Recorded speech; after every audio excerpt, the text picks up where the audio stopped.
Okay.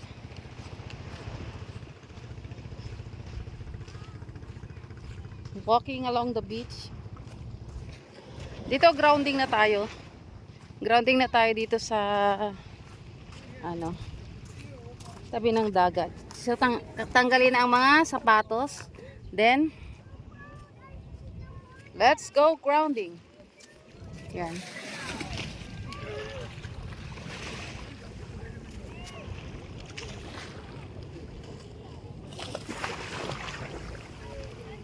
Maglakad ng nakapapa.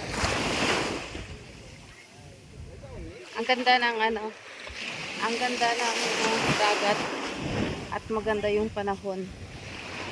Thank you Lord, wala nang bagyo. Pero sabi nila ay marami pang bagyo na dadaan. So gaano man karami ang bagyo na dadaan sa lugar natin o sa buhay natin, parati nating tatandaan na hindi yan magtatagal at aalis din yan. Problema ng tao, yung mga problema natin, hindi yan magtatagal.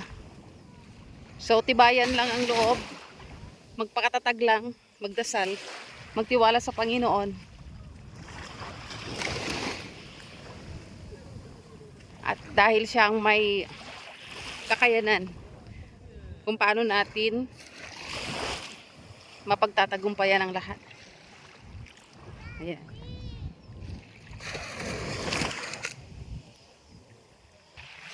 So dito sa beach, habang nagra-grounding or nag-earthing tayo.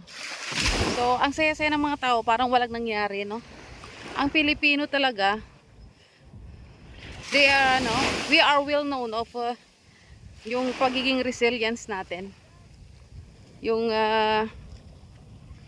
pagiging matatag, resiliency sa anumang pagsubok, sa anumang bagyo, no?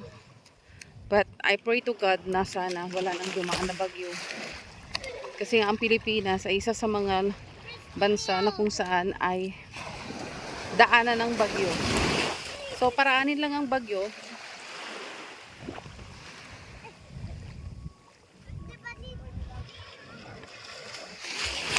At wag magtagal. wag magbabad sa problema ng buhay. Ang daming mga shells, oh. Siguro pinulot din ito. Katulad ko pag namumulot ng shells. Yan, oh, dami, oh. Ang dami ng shells dito. Dami ng shells, oh. Yan, oh. Ang daming shells, maraming shells na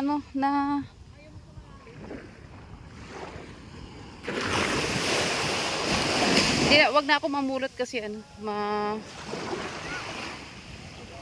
mainit na. Op.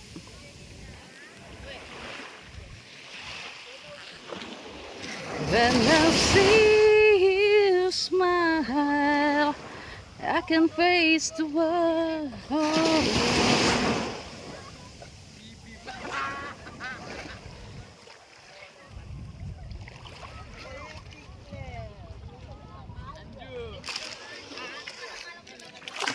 Ang daming may mga naliligo dito.